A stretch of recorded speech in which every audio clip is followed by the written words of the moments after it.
자, 오늘 시간은 여러분들과 함께 요한복음 14장 1절부터 3절까지 말씀을 보겠습니다. 신약성경 172쪽입니다. 신약성경 172쪽입니다.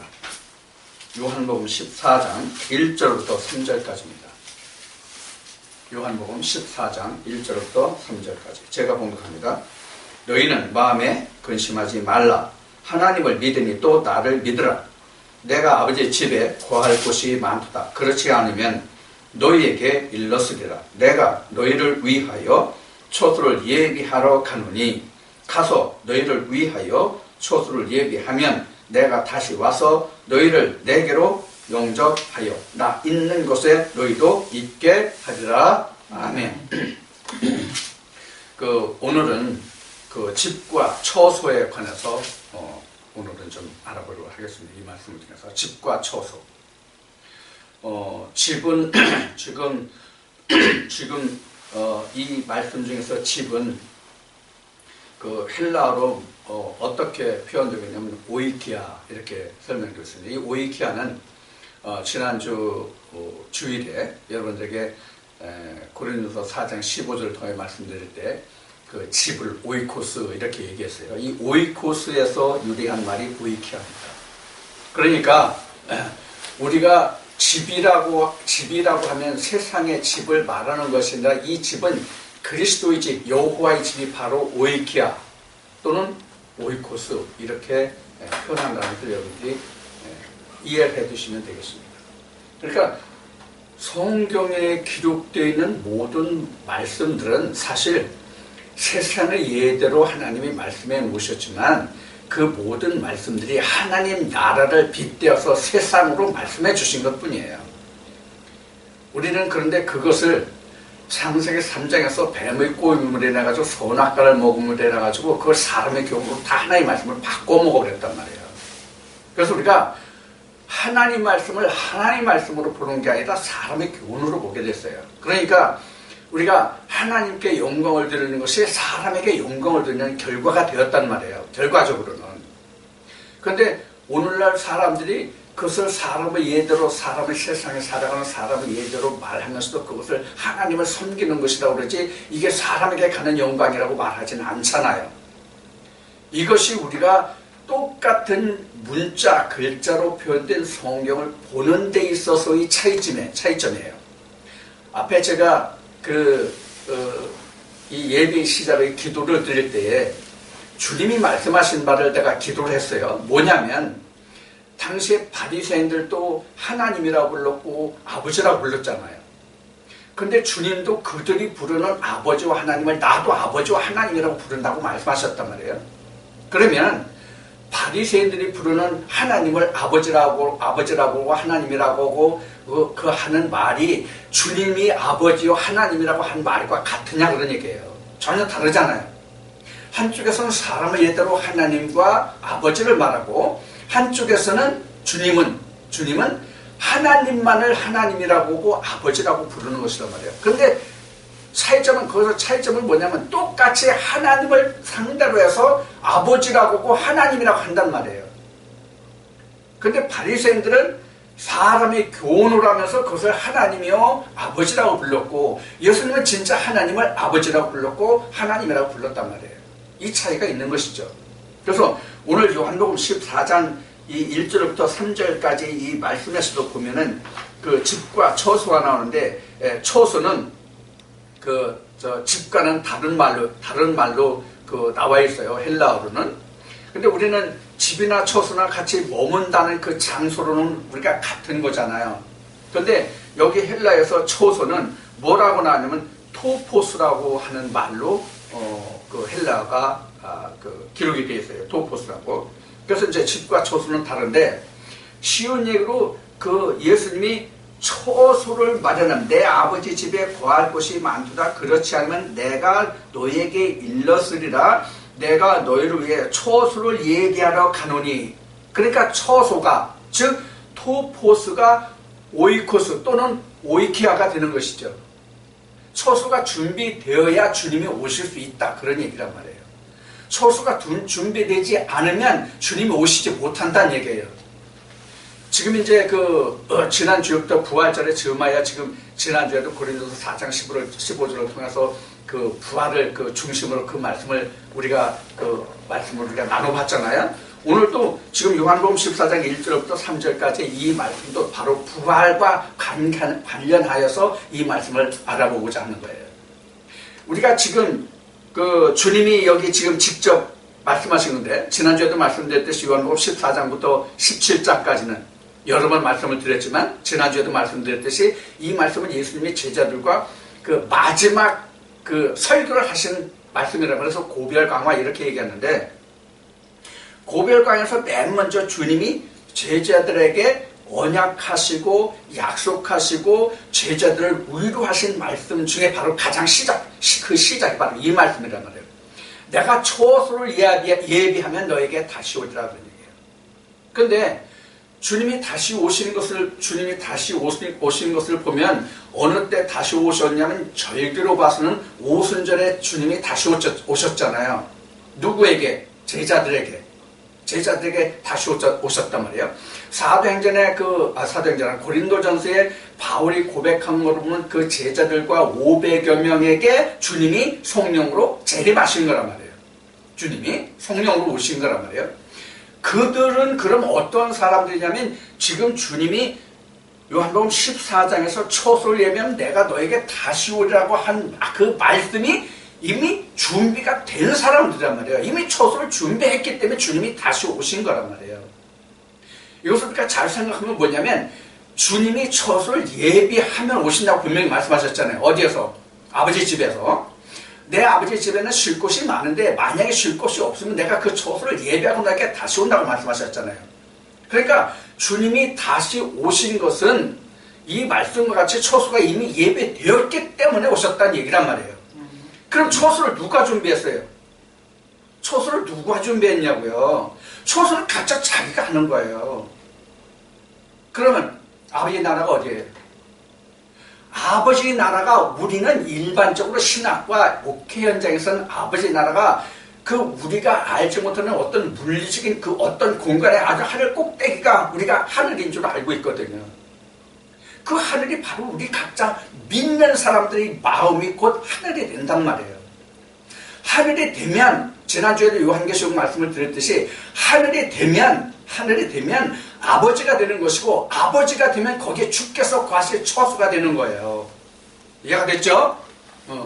그러니까 우리가 일반적으로 지금 방금 말씀드렸듯이 신학이나 목회 현장에서는 예수님이 그 처소를 예비하면 우리한테 와서 예수 그리스도가 있는 이 말씀이 지금 본문에 나와 있는 말씀이에요. 우리한테 와서 주님이 있는 곳에 우리도 있게 하라 이렇게 말씀하셨으니까 우리는 아무것도 하지 않아도 하나님이 주님이 우리에게 그 천국을 그 처소를 우리가 사후에 가 있을 그곳을 예비하여 주시는 것으로 그렇게 신학과 목회 현장에서는 전하고 가르치고 또 그렇게 알고 있단 말이에요. 그러나 지금 주님이 요한복음 14장 1절부터 3절까지 말씀하신 이 말씀을 우리가 자세히 상고해 보면은 어떤 결론이 나오냐면 지금 말씀드린 것과 같은 결론이 나오는 거예요. 그러니까 주님이 어떻게 했어요? 창세기를 보면 주님이 여기가 지금 아버지 집이잖아요. 여기가 아버지 집이잖아요. 여긴 궁창이잖아요. 여긴 땅이잖아요. 지금 주님이 아버지께로부터 즉 아버지 집으로부터 이 땅에 왔어요. 그리고 일을 다 마치시고 어디로 가셨어요? 아버지 집으로 가셨어요. 아버지 집으로 가셨어요. 아버지 집으로 간다는 뜻이 뭐냐면 내가 아버지 집에 쉴 곳이 많은데 만약에 쉴 곳이 없으면 그 처소를 말하면 다시 오겠다는 말씀이잖아요. 그럼 처소가 어디에요? 처소가 여기 있어요. 처소가 땅에 있다고요. 처소가 땅에 있어요. 땅에 처소가 예배되면 주님이 다시 온다면 다시 오심. 이게 뭐예요? 재림이잖아요. 그러면 처소가 어디에 준비돼요? 땅에 준비. 이 땅이 바로 믿는 자들이란 말이에요. 우리가 믿는 자들을 우리가 늘 여러분들에게 말씀을 드렸지만 로마서 10장 17절이에요. 이게 믿음이에요. 교회 다니는 게 믿음이 아니에요. 내가 그 행위가 믿음이 아니에요. 교회 다니는 그 행위가 믿음이 아니에요. 그리스도가 그 안에 있음이에요. 그리스도의 음성을 듣는 거예요. 요한계시록 말씀으로 하면 아시아 7교회에 편지하는 그 내용의 말씀을 듣는 자예요. 그래서 요한계시록 4장에서 하늘문이 열린 자가 곧 뭐냐면 예수의 음성을 듣는 자, 하늘의 보좌를 보는 자예요. 그 자들에게 누가 오냐? 주님이 다시 오신다는 거예요. 이게 뭐예요? 이게 바로 우리가 말하는 부활이에요. 이게 부활이란 말이에요. 이거를 우리는 이게 지금 요한복음 14장 1절부터 와르는데 이 부활이라는 것이 그걸 뭐 완성이냐면 창 3장의 완성, 그 다음에 계시록 22장, 이거의 완성이에요. 부활이. 창세기 3장에서 뱀에 의해서 실패했잖아요. 부활이 죽었잖아요. 사실은 그때는 부활이 아니지. 그 당시로는 죽었기 때문에 창세기 3장을 완성시키는 내용이 바로 요한계시록 23장, 22장이라고 해요. 요한계시록 22장. 이것을 주님이 지금 말씀하고 계신 거예요. 이 설명이 지금 요한복음 14장 1절부터 3절이 바로 이 말씀이거든요. 그러면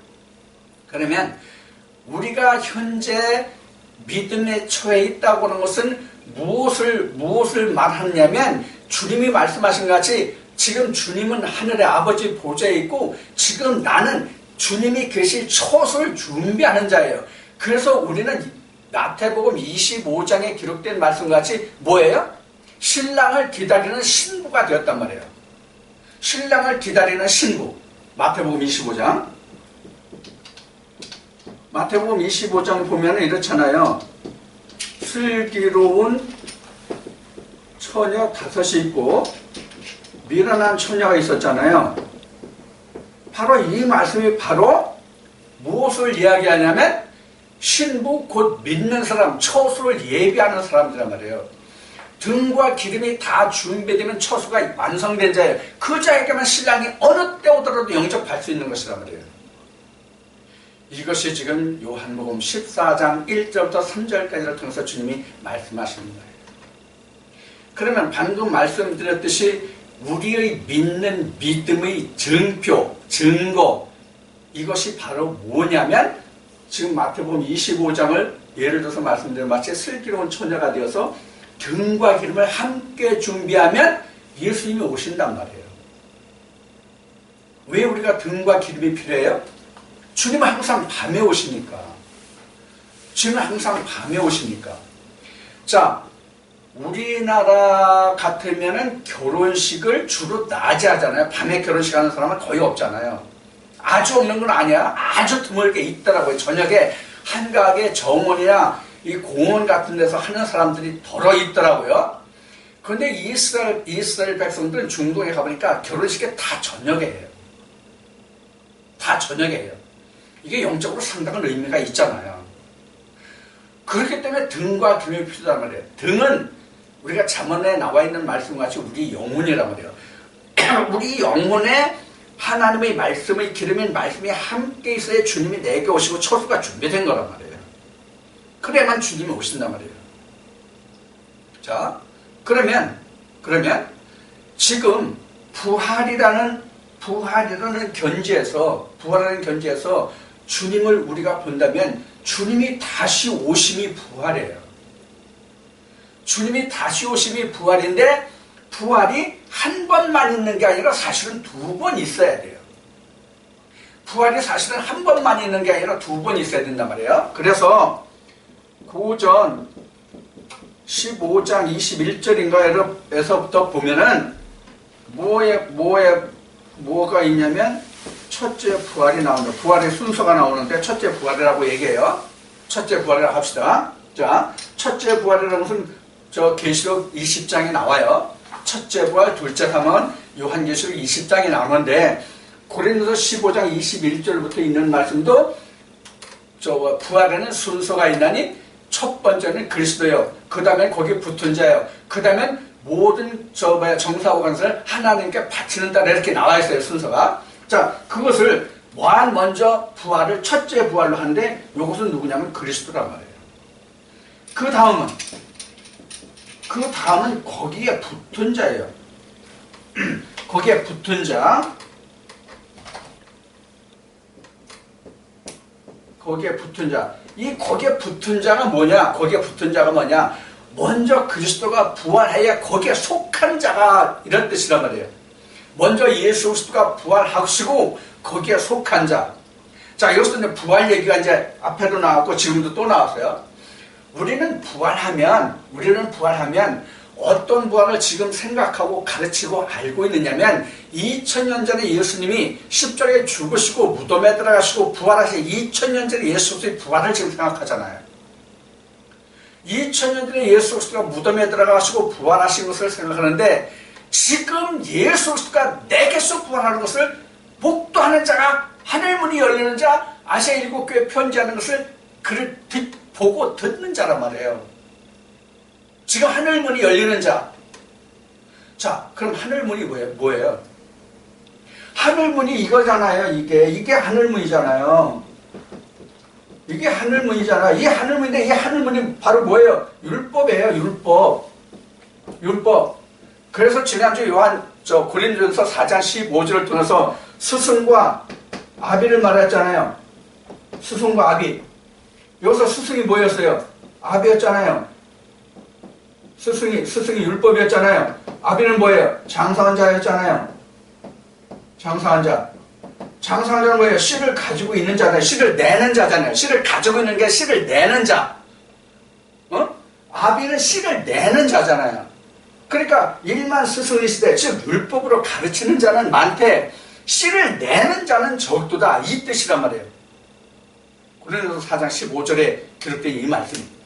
그래서 지금 이 스승이 바로 뭘 하냐면 파이다고고스라고 그 헬라어로 파이다고고스라는 말로서 이 스승이 바로 뭐냐면 초등학문이다 그랬어요. 초등학문으로 가르치는 자 이렇게 된 거예요. 초등학문. 이 초등학문이 스승의 율법. 그것이 율법이라고 합니다. 이게 갈라디아서 4장에 가면 여자로 또 나와요. 여자로. 이게 창세기 그 아브라함에서부터 나오죠. 아브라함에게 그 사라와 하가라는 두 철을 예를 들어서 나오는데 바로 하갈의 자손들을 누구냐 그러면 스승이에요. 그 아비는 똑같은 아비지만 누구냐면 아비가 똑같이 그 하갈이든 사라든 남편은 아담이고 그 다음에 누구예요? 그 자식들은 달라지잖아요. 자식이 하갈에서 낳느냐 사라에서 낳느냐가 달라지잖아요. 그러니까 스승에게서 낳느냐 아비에게서 낳느냐가 달라진단 말이에요. 이것이 앞에 제가 말씀드렸던 뭐냐면 당시에 바리새인들도 아비요 하나님, 아버지요 하나님이라 불렀고 예수님도 아버지요 하나님이라 불렀는데 이 스승들이 말하는 아버지와 하나님과 아비가 말하는 아버지와 하나님이 다르다는 뜻이에요. 자, 이것을 우리가 분별해야 돼요. 그래서 부활이라고 하는 것은 첫째 부활이 있고 그 다음 부활인데 이 그 다음 부활이 다음 부활은 성경에는 둘째 부활이라고 하고 둘째 사망이라고 해놨어요. 이 둘째 사망은 뭐와 관계 있냐면 무저갱과 관계가 있어요. 둘째 사망은 무저갱과 관계가 있어요. 그래서 둘째 사망이나 무저갱과 같은 말이에요. 이거 이해가 됐죠? 무저갱이나 둘째 사망이 같은 말은 이해가 되죠? 그래서 지난주에 고전 4장 15절을 통해서 여러분들에게 말씀을 드릴 때 둘째 사망 무저갱 이것이 결국은 예수 그리스도와 무저갱과의 싸움이다. 이것이 요한계시록 17장 18장에서 바로 뭐냐면 바벨론 음녀가 나오거든요. 독주의 포도주를 뿜으면은 음녀거든요. 바로 요 관계를 우리는 지금 요한복음 4장 15절에서 이 말씀들을 우리가 증거하고 이 말씀들을 찾아볼 수가 있어요. 그러면 현재 우리가 지금 이 부활을 어디에서 이루느냐 하는 거예요. 예수님이 어디에 다시 오시느냐 하는 거예요. 우리가 지금 일반 신학을 많이 얘기했는데 그동안도 얘기하고 오늘도 지금 몇 번째 얘기했는데 오늘날 신학과 목회 현장에서는 우리가 사후에 하늘이 이루어지고 안식이 이루어지고 부활이 이루어지는 걸로 지금 설명되고 있잖아요. 신학과 목회 현장은. 그러나 실제로 성경을 보면 부활이나 안식이나 모든 것이 제7일이 세상에 있는 동안 이루어진단 말이에요. 세상에 있는 동안. 이거의 가장 대표적인 예수님의 증거가 누가복음에서 예수님이 일러스트, 예를 들어 말씀하신 것으로 하면 무엇이냐면 바로 부자와 거지 나사로 얘기해요. 부자도 죽고 거지 나사로도 죽었잖아요. 죽어서 둘 다 사후의 세계를 예수님이 말씀하시는데 뭐라고 하냐면 부자는 지옥불에 떨어졌고 지금 거지 나사로는 아브라함의 품에 있어요. 근데 부자는 세상에서 항상 먹고 마시고 연락했는데 죽어서는 지옥에 떨어지고 불못에 떨어져가지고 매일 거기서 고통 속에 있어요. 불 가운데서.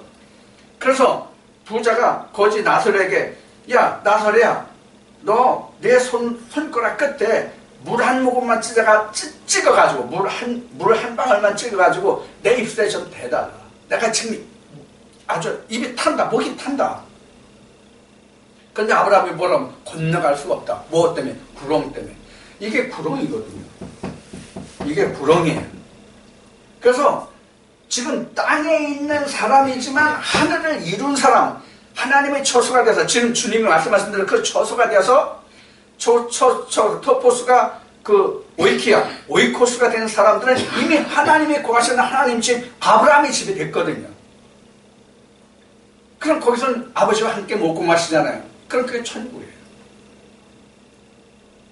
그게 천국이라고요. 근데 우리는 지금 무엇과 지금 함께하고 있어요? 하나님의 처소만 있는 것이 아니라 옛뱀이요 마귀와 사단의 처소와 우리는 함께 동거하고 있거든요. 옛뱀이와 마귀가 함께 우리가 동거하고 있다는 뜻이 바로 뭐냐면 무적행이라 그런 얘기예요. 둘째 상황 무적행이라 그런 얘기예요. 그래서 지금 우리가 싸우는 것은 주님이 말씀하시고 찬송에 있는 맛이 세상에 무슨 악의 영들과 싸우는데 이게 바로 내 속에 있는 악의 영들이잖아요. 여기서 여러분들에게 그동안 여러 차례 말씀드린 적이 있어요. 그 세상적인 나라에나 또는 내게 있어서 믿음의 나라에서 보면은 내부에 있는 내적이 있고 외부에 있는 외적이 있는데 내부에서 일어나는 것을 내란, 외부에서 일어나는 저를 외적이 침입 이렇게 얘기해요. 그러면 가장 힘든 것이 뭐냐면 내란이 가장 힘들다고 그랬어요. 지금 중국에서 내란의 그 힘든 그 나라들이 지금 여러 있잖아요. 가장 지금 대표적인 게 그 IS인지 그거에서 같은 이슬람권이지만 이슬람권에서 지금 IS를 지금 처단하려고 지금 일어났죠. 지금은 그동안 잠잠했다가 자 이런 것이 바로 내란이에요. 이것이 예수님이 말씀하시는 귀신이 귀신을 내쫓으면 분란하는 것이다. 어떻게 그 나라가 바로 설 수 있겠냐 하신 말씀과 같은 것이죠. 그래서 우리는 지금 첫째 부활에 참여한 자는 둘째 사망에 다스릴 권세가 없는데 둘째 사망에 다스릴 권세가 없다는 것은 옛뱀이요 마귀 사단이 즉 창세기 3장에서 나를 나락으로 몰아넣었던 그 옛뱀 마귀 사단 즉 하나님의 교훈이 사람의 교훈으로 바뀌게 했던 그것들을 모두 다 옥에 가둬넣었는데 무저란 말이에요. 무저. 있긴 있는데 옥이 있긴 있는데 실제 울타리가 없단 말이에요. 그래서 무적행이다 이렇게 얘기했어요.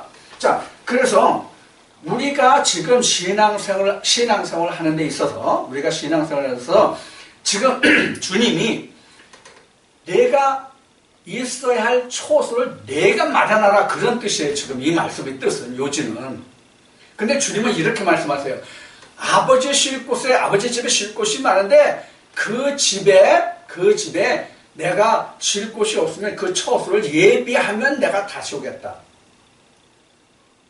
자, 이 부분을 앞에 말씀드려서 그 예비를 누가 하느냐? 각자가 해야 된단 말이에요. 믿는 이들의 각자. 근데 믿는 이들이 각자가 누구냐? 믿는 이들이 각자가 누구냐? 성령이 교회들이 가시는 음성을 듣는 자가 믿는 이들이 각자 그들만이 예수 그리스도의 거할 초소를 예비할 수가 있다는 얘기예요. 그럼 예수님이 아버지 집이 어디예요? 맨 앞에 말씀드렸죠. 내 아니라 내 마음이라고요. 내 마음이라고요. 여기서 이 말씀을 여러분들이 잘 새겨들으면서 엄청난 하나님의 말씀의 괴리가 나와요. 엄청난 하나님의 말씀의 괴리가 나와요. 자, 지금 예수님이 분명히 내 아버지 집에 쉴 곳이 많은데 만약에 없으면 내가 너희가 쉬어야 할 그 처소를 예비하면 내가 다시 온다고 말씀하셨잖아요. 근데 지금 이것을 제가 설명드릴 때 그 처소가 어디냐면 내 마음이라고 그랬어요. 그럼 내 마음이 누구예요? 내 마음이 예수 그리스도의 집, 하나님의 집이 되잖아요. 그래서 여러분들에게 누누이 말씀드린 것 같이 우리가 곧 하나님의 집이란 말이에요. 우리가 곧 하나님의 집이란 말이에요. 그럼 하나님의 집을 누가 다스려요? 하나님이 다스리잖아요. 주가 다스리잖아요. 이것을 창세기 2장에서는 하나님이 뭐라고 말씀하셨냐면 경작할 사람이라고 말씀하셨다. 이렇게 여러 번 말씀드렸어요. 그 경작할 사람이 누구냐면 예수 그리스도인데 그 경작할 사람이 있을 수 있도록, 경작할 사람이 내게 이룰 수 있도록 준비하는 건 내가 해야 된다는 얘기란 말이에요. 그게 믿음이란 얘기예요. 그게 성령이 교회주는 음성을 듣는 자의 하는 일이다, 그런 얘기예요. 지금 말씀드린 바와 같이 우리가 성령이 교회들에게 하시는 말씀을 듣지 못하면 결코 아버지 집의 처소가 예배되고 준비되지 않아요. 그럼 주님이 안 오신단 말이에요. 그래서 예를 드는 것이 뭐예요? 2000년 전에 주님이 승천하시고 다시 재림을 하셨는데, 성령으로 다시 오셨는데, 그 성령을 받은 자들이 유대 땅에 있는 모든 자들이 다 받은 것이 아니라 사도들만 그 성령을 받았다, 그런 얘기예요. 그러니까 아버지 집이 누구에게 있는 거예요? 그 사도들에게 있었던 거잖아요. 이런 자들만이 오늘도 예수의 부활에 동참할 수 있고, 그런 자만이 하나님의 뜻과 함께 안식에 들어갈 자들이란 말이에요. 그러니까 부활이라고 하는 것은 지난 주일에도 고린도전서 4장 15절을 통해서 말씀을 드렸듯이, 부활이라고 하는 것은 지금 내가 예수 그리스도와 함께하면 이게 부활이에요. 내가 죽어서 사후에 어떻게 될지 모르는 그 시대가 부활이 아니라, 그때는 부활이 영영 없단 말이에요. 그래서 누가복음의 부자와 거지 나사로를 방금 전에 예를 들어 말씀드린 거예요. 죽어서는 결코 다시 살아날 수가 없어요. 지금 우리가 그 물리학적으로 생명공학적으로 말하는 살아있는 동안, 우리 육체가 살아있는 동안에 하나님의 안식, 부활도 예배하고 준비할 수 있다, 그런 얘기예요. 생물학적으로 살아있을 때, 생물학적으로 죽으면 하나님도 다시 못 살린다는 얘기를 여러 번 드렸어요, 여러분들한테. 생물학적으로 우리가 죽으면 하나님도 다시 못 살린다. 그런데 우리는 요한계시록 20장 이쪽에 가보면 바다도 죽은 자들도 그 죽은 자를 내어준다고 그랬잖아요. 이 말을 바다도 바다에 빠져 죽은 사람도 무덤에 있는 사람들 다 죽은 자가 내준다고 이렇게 생각하고 있단 말이에요. 죽은 자가 뭐예요? 성경적으로 죽은 자가 그리스도가 없는 자가 죽은 자예요. 로마서 8장에 있는 말씀과 같이, 로마서 8장에 기록된 말씀과 같이 예수 그리스도의 영이 없으면 하나님은 죽은 거란 말이에요. 그래서 다시 전도서 3장으로 가면, 이스라엘 선지자로 가면 사람 씨와 짐승의 씨 나오고, 전도서 3장에는 그 사람의 혼과 짐승의 혼이 나오는데, 하나님이 그리스도의 영이 없으면 다 짐승이란 말이에요. 그리스도의 영이 없으면 다 짐승이에요. 자, 그러면 우리가 부활이라고 하는 것이 바로 무엇을 말하냐면 창세기 3장의 완성이 부활이다. 결론으로 말하면 그런 거예요. 그래서 이것도 지난주에 말씀을 드렸지만, 우리가 신앙생활을 한다는 것은 창세기 3장의 완성이에요. 창세기 3장이 완성돼야만 우리는 창세기 2장에서 기록한 하나님이 말씀하신 하나님이 일곱째 날에 안식하셨으니, 이렇게만 나왔잖아요. 일곱째 날에 그 일을 마치니 일곱째 날에 안식하시니라. 우리도 창세기 3장에 잃어버린 에덴을 회복하는 그날이 하나님과 내가 안식하는 날이고, 그날이 거룩한 거란 말이에요. 그래서 하나님이 내가 거룩하니 너희도 거룩하라는 얘기는 내가 안식에 들어갔으니 너희도 안식에 이르라는 말씀이에요. 이걸 그래서 저는 이렇게 표현하죠. 내가 산자가 되었으니 너희도 산자가 되라, 이렇게 말씀드렸잖아요. 창세기 3장을 완성하지 못하면 내가 결코 산자가 아니란 말이에요. 죽은 자란 말이에요. 그럼 거룩이 안 되죠. 그래서 거룩을 사전적인 의미로 여러분들에게 말씀드릴 때 뭐냐면 거룩은 썩지 않고 영영 변하지 않는 것이다. 썩고 냄새나는 것은 죽은 것이다. 그것은 거룩할 수가 없다. 이렇게 말씀을 드렸어요. 자, 그러면 우리가 가지고 있는 것 중에서 우리가 이 세상 살면서 살아있으면서 우리 육체가 살아있으면서 가지고 있으면서 썩고 냄새나는 게 뭐예요? 가지고 있으면 썩고 냄새나는 게 뭐냐고요? 우리 몸뚱아리가 마음이에요. 이 살과 마음이에요. 그래서 하나님이 이렇게 말씀하시잖아요. 세상에 더러운 것 중에 인간의 마음보다 더 더러운 것이 없다. 이렇게 말씀하시죠. 그 더러운 모든 그 마음에 하나님의 성령으로 채우심이 부활이라 이렇게 말할 수도 있어요. 그러면 우리 마음이 썩고 부패한 것이 왜 그래요? 하나님이 선하신 거룩하신 말씀이 들어와 있어야 되는데 그 말씀 대신에 뭐가 들어왔어요? 뱀의 교훈이 들어와 있기 때문에 썩고 냄새나는 것이거든요. 이것을 빼내는 작업이 부활이에요. 그래서 누가 와야 되냐? 예수 그리스도가 와야 된다. 이것이 그래서 첫째 부활이다. 첫째 부활에 이르러서 내가 그 안에 붙은 자가 돼서 하나님께 내가 모든 것을 온전히 바치게 되면 나의 온전한 부활이 오고 내가 안식에 가고 내가 하나님과 같이 거룩한 자가 된다. 그런 얘기예요. 그러면 부활이라는 얘기는 결국 뭐예요? 내가 하나님이 되고 예수 그리스도가 됨이에요. 부활이라는 얘기는 결론적으로 가서 요한복음 1장 14절에 말씀이 육신을 입었다는 얘기가 나오잖아요. 말씀이 육신을 입었다. 이게 진짜 부활이에요. 말씀이 육신을 입었다는 게 진짜 부활이에요. 그래서 예수님이 이 부활에서 요한복음 3장에서 니고데모가 예수 그리스도께 저녁에 조용히 찾아왔을 때 말씀드린 그 거듭남이 요한복음 4장에서 신령과 진정이고 그 거듭남이 곧 부활인데 그것은 내가 창세기 3장을 완성합니다. 그런 얘기예요. 그게 부활이에요. 그러면 지금까지 말씀드린 이 내용을 다시 종합해서 말씀드린다면 우리가 이 세상에 그릇을 가지고 있을 때 다른 어떤 부활을 담을 수 있는 것이 내가 그릇이 없는데 어떤 부활을 담을 수 있냐고요. 그래서 이 세상 사람들은 아직 예수의 부활과 그 하늘문이 열리지 않아서 지성소에 있는 예수 그리스도를 보지 못했기 때문에 어떻게 말하냐면 우리가 죽은 후에 예수 그리스도가 언제 오실지 모르지만 예수 그리스도가 다시 오시면 그때 내가 무덤에서 부활해서 예수 그리스도와 함께 천년 동안 왕노릇 하다가 부활해. 그래서 악의 부활과 의의 부활 어느 둘 중에 하나에서 천국 갈 사람 천국 가고 지옥 갈 사람 지옥 간다. 이렇게 말하지만 그것은 있을 수가 없는 얘기다. 그런 얘기예요. 자, 그러면 지금 이 부활이라는 것은 결국 무엇과 일맥상통해요? 무엇과? 부활이라는 것이 뭐와 일맥상통합니까? 안식이에요. 부활이 안식에 이른 자는 이미 부활한 것이다. 그런 얘기예요. 안식에 이른 자는. 왜?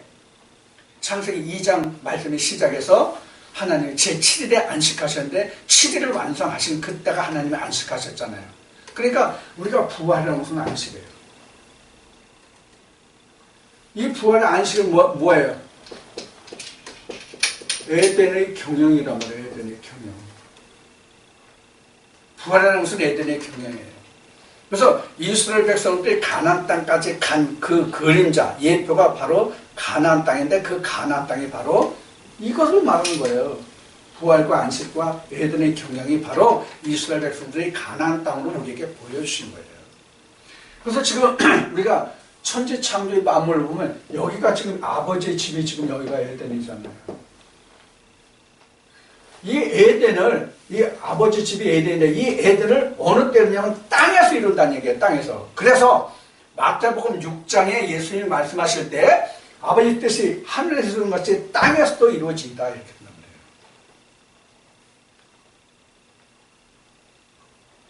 우리가 이것을 쫓아가는 거예요. 우리가 믿음이라고 하는 것은 이것을 쫓아가는 거다.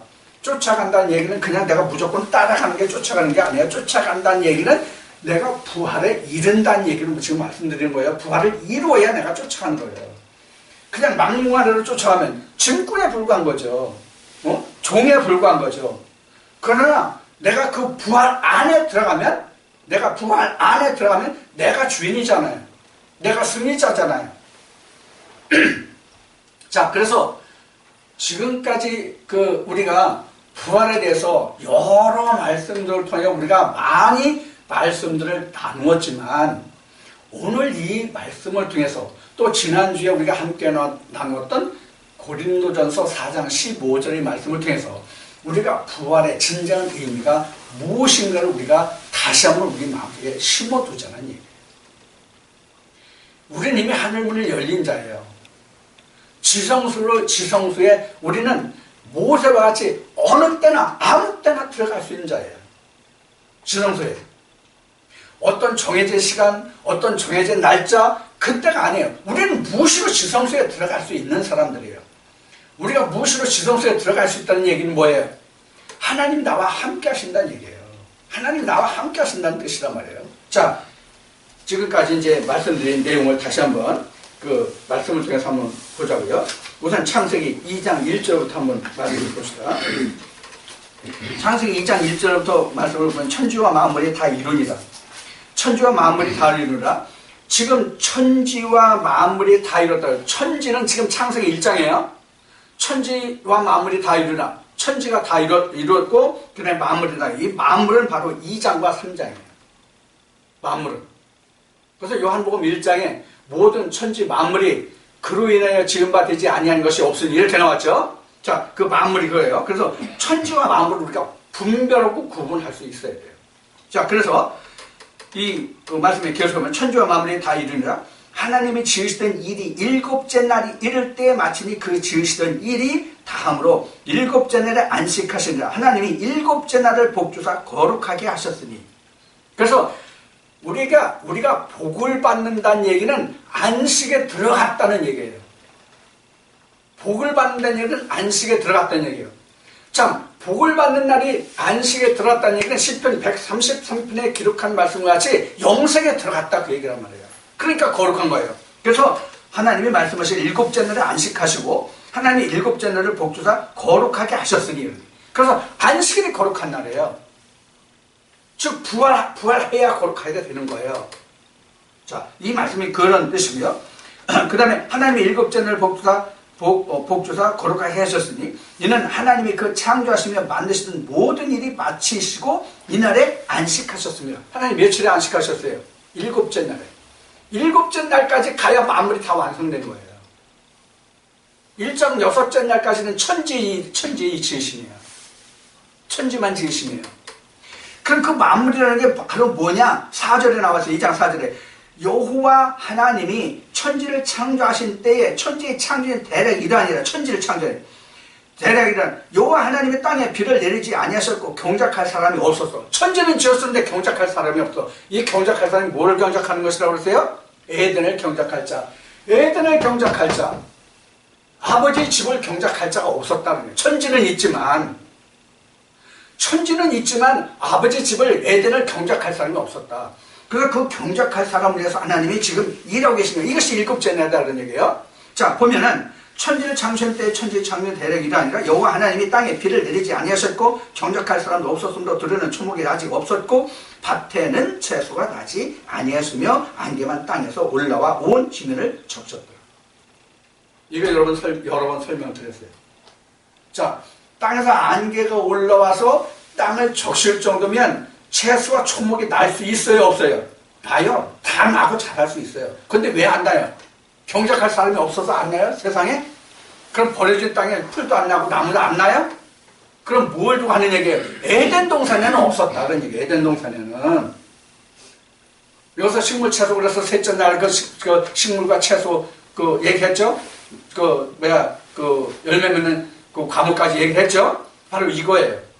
그게 바로 지금 에덴 동산을 경작할 사람이 없다는 뜻은 뭐냐면 아직 거기에 생명나무가 아직 없었다는 얘기예요. 지금 아직 누구에게? 사람에게, 아담에게 아직 생명나무를 알게 하는 생명나무가 아직 없었다는 얘기예요. 이게 하나님이 마지막 날 일곱째 날 창조하신 일이란 말이에요. 하나님이 일곱째 날에 이것을 창조해야만 하나님이 일이 끝나고 그날에 안식하시는 거예요. 그래서 이 일이 완성되면 어떻게 되는가 하면은 요한계시록 갑시다. 이것이 완성되면은 어떻게 되냐면 요한계시록 21장에 기록된 말씀을 보겠습니다. 요한계시록 21장 1절부터 보시다. 또 내가 새하늘과 새 땅을 보니 처음 하늘과 처음 땅이 없어졌고 바다도 다시 있지 않더라. 또 내가 보매 거룩한 성 새 예루살렘이 하나님께로부터 하늘에서 내려오니 그 예비한 것이 신부가 남편을 위하여 단장한 것 같더라.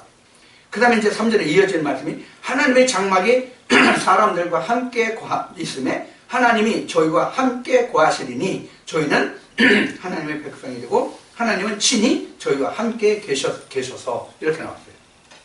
자, 그래서 하늘의 장막이 어디에 내려온다? 앞에 말씀드린 거예요. 앞에 말씀드린 것을 지금 성경 계시록에 있는 말씀으로 다시 증거해 드리는 거예요. 그래서 하나님의 하늘의 장막이 땅으로 내려와서 하나님의 장막이 땅의 사람과 함께 거한다. 이것이 예수님이 요한복음 14장에서 말씀하신 아버지 집에 쉴 곳이 많은데 만약에 없으면 처소를 예배하고 내가 다시 온다는 뜻이에요. 이 말씀이. 자, 지금까지 여러분들과 함께 요한복음 14장 1절부터 나눈 이 말씀들이 결국은 지난주 고린도서 4장에서도 말씀드렸듯이 성경 전체를 다 오르는 말씀이에요. 우리가 일곱째 날 부활에 이르면 하나님의 초소가 되면 우리는 더 이상 아버지 앞에 할 일이 없어요. 그때는 뭐만 하면 되느냐? 옛 빼며 마귀 사단 무저갱을 다스리기만 하면 된다고 합니다. 무저갱을 방치하면 안 돼요. 그러면 내가 무저갱 옛뱀 마귀 사단을 다스린다는 뜻이 뭐예요? 예수 그리스도 하나님이랑 붙들고 나간다는 뜻이에요. 그래서 보가모 교회를 통해서 주께서 말씀하실 때 뭐냐면 내가 그들과 대신 싸워주겠다 이렇게 말씀하세요. 내가 그들과 대신 싸워주겠다. 이것은 바로 뭐냐면 내가 하나님 말씀을 붙들고 온전히 하나님과 예수 그리스도와 함께하면 하나님이 나를 대신하여 싸워주는 것이지 악과 싸워주시는 것이지 내가 그들과 싸워서 이길 수는 없는 거예요. 그래서 부활의 힘이 큰 거예요. 오늘 또 이 말씀을 통해서 여러분들이 하나님의 부활의 크신 능력과 권능을 힘입어서 모든 마귀 사단들을 내가 아닌 하나님이 대적해 주시고 그들을 무찔러서 하늘나라를 우리가 영원히 상속을 받는 그런 하나님의 권속, 부활의 권속, 하나님의 거룩한 권속들이 다 되시기를 주님으로 축원드립니다.